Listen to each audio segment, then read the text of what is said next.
Assalamualaikum warahmatullahi wabarakatuh.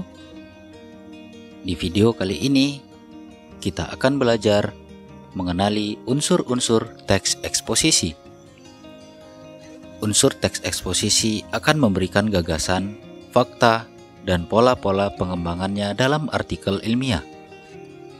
Dengan mempelajari unsur-unsur teks eksposisi, diharapkan kamu akan paham dalam beberapa aspek mengenai informasi teks eksposisi dan pola pengembangannya.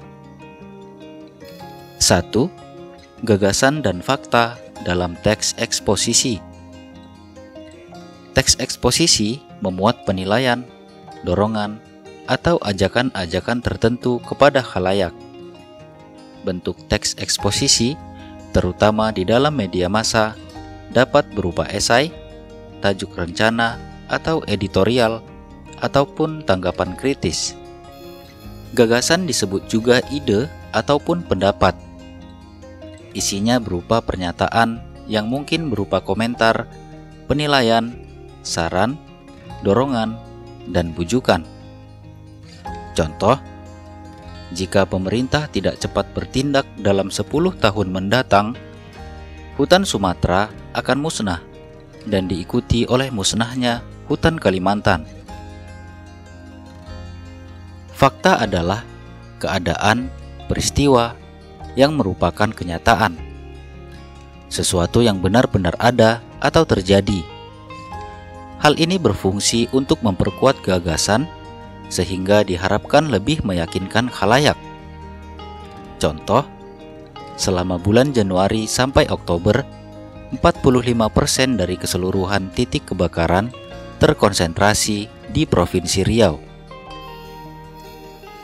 2. Pola-pola pengembangan teks eksposisi.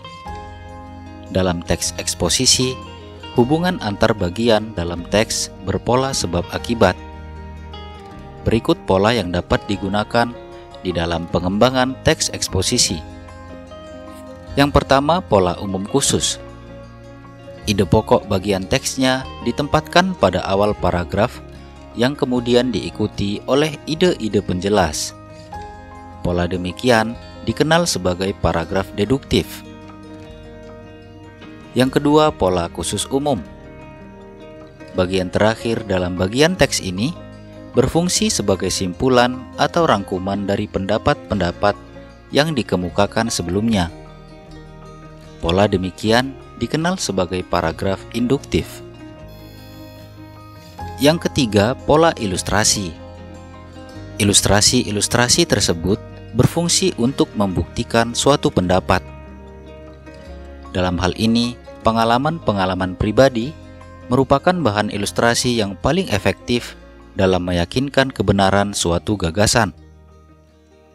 Yang keempat, pola perbandingan.